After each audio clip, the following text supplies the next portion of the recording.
Welcome. I'm thrilled you're all here. My name is Blake Cohn. I am the Executive Director of the National Network of Schools in Partnership. And for those of you who aren't familiar with us, we are a nonprofit that helps schools enhance and shape their community engagement, social impact, service learning in that genre programs by helping them create opportunities for students to connect what they're learning in school to things that are outside of their classroom. And over the last couple of weeks, we've really done a lot of webinars about creating community and how can you create community both within your school, where you're going to use the word walls, and also outside your school walls with your neighbors, your community partners, and those that your school and your students and your whole community interact with on a daily basis. So I'm going to share my screen. I have a couple of ideas of ways that we can do this, but the format that we've been using for our meetings in the past couple of weeks has worked very well.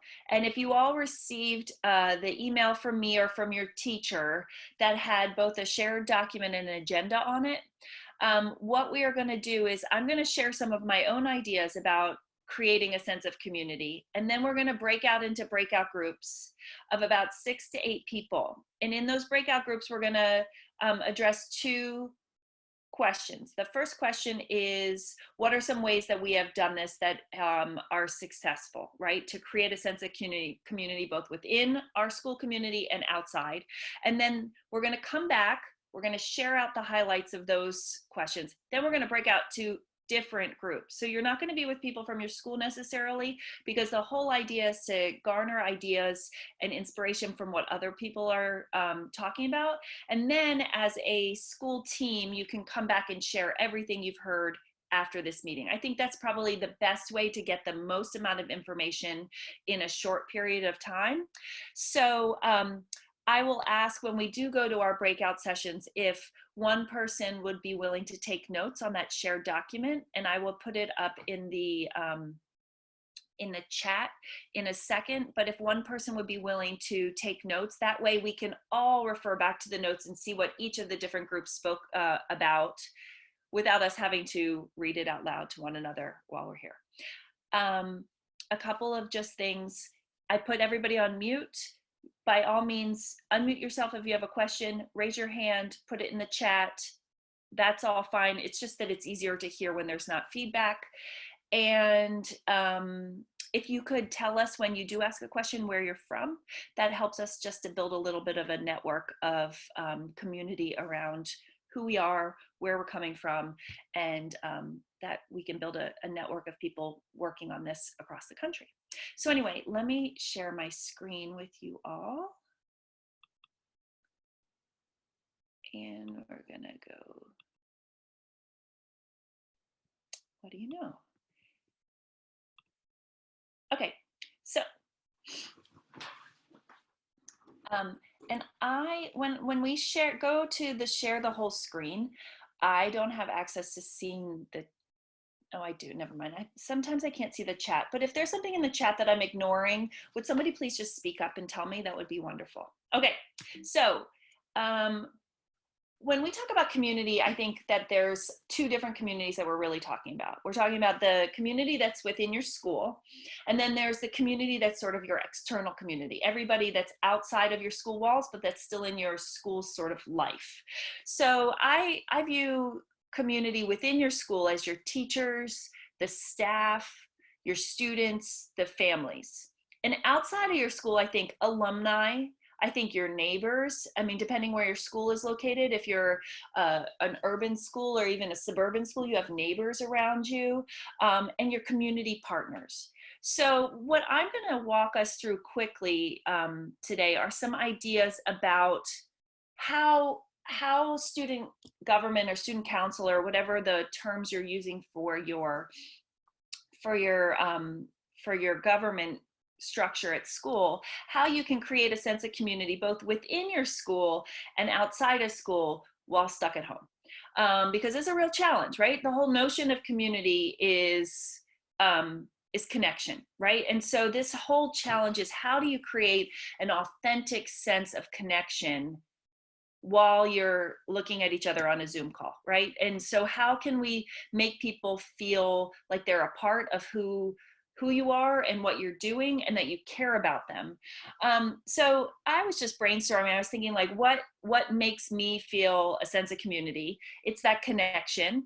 It's encouragement, that, like, that what you're doing matters. It's a sense of hope in a time that's chaotic and uncertain and sometimes scary. It's a sense of humor. Nothing makes me feel better than when somebody sends me something that's humorous and makes me laugh, and I feel like I'm included in the joke.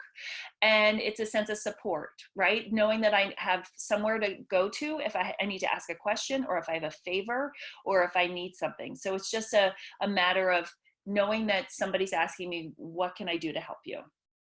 So when we're thinking about those things, I was thinking, like, how do you create community within the community? And I am certain many of you, probably most of you, have done some of these things, but these are the ideas that I was thinking that would be really great ways to create community within your school.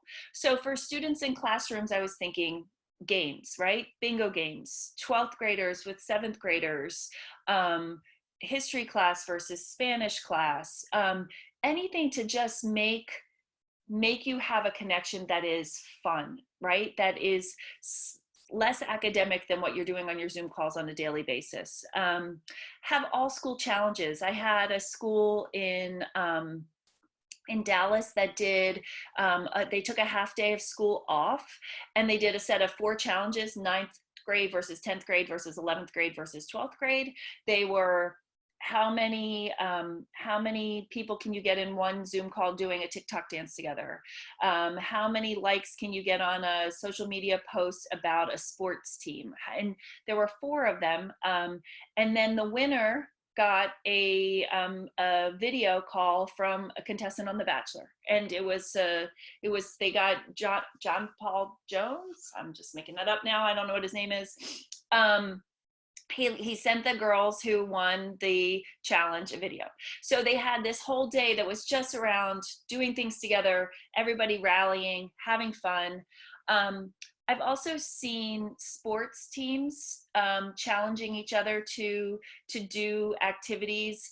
Any kind of competition is valuable, right? In getting people engaged and working, and being connected to their community. But I don't think that it should be limited to sports teams. I think you should remember that there are lots of activities and clubs at your schools that can be called upon to galvanize and to motivate and to do things together. So I just always want to remember that there's, lots of different groups of students at your school that you can pull together. Another way is creating book reading videos for the little kids at your school, right? Simple, easy, YouTube. Read some books, ask the teachers what they're reading or what would be connected to what they're reading in school. Do it in a foreign language if that's something that they're studying. And then also on the same YouTube line, and it doesn't have to be YouTube, it can be whatever format you all choose, but teaching videos to share, teach art, just do a science experiment, play music, share your talents with other members of your community internally. Most important is to include your teachers, and I actually think even more important is the staff who don't get to see your faces every day. They probably feel very disconnected at this point. Obviously, thank you notes and videos are lovely.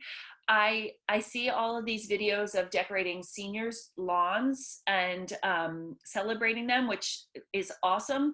But I see that also that Teacher Appreciation Week is coming up. So I thought, like, what if we flipped the grid and we decorated the teachers' yards and let them know how important they are and how much we miss them and we love them. I saw another school where part of the Teacher Appreciation Week is that they all got Uber Eats or something delivered to their houses. So all the teachers got a lunch from the students. It was actually their senior prank, which I thought was the nicest senior prank I've ever heard of. And then also you, as a group of students, you could create a faculty and staff party, and you could create games. You could use Kahoot. You could play bingo. You could do two truths and one lie. I heard from teachers that they're getting to know more about their other faculty members by they have shared Facebook pages, and et cetera, to feel connected, but create a way that there's a sense of connection amongst the faculty from all the divisions and the staff, and even if you could include the custodians in the kitchen and all the people, the maintenance workers, all the people that are sort of outside of your regular day at school. And then finally, for families, you could have grade parties that are similar to those that are like the faculty parties, or you could organize them so you created a sense of connection that was different, like have kids with last names A through C in one party, so that you were getting to know families from different grade levels. You could create an international night. You could invite families to host quick cooking lessons or talk about their culture or their history.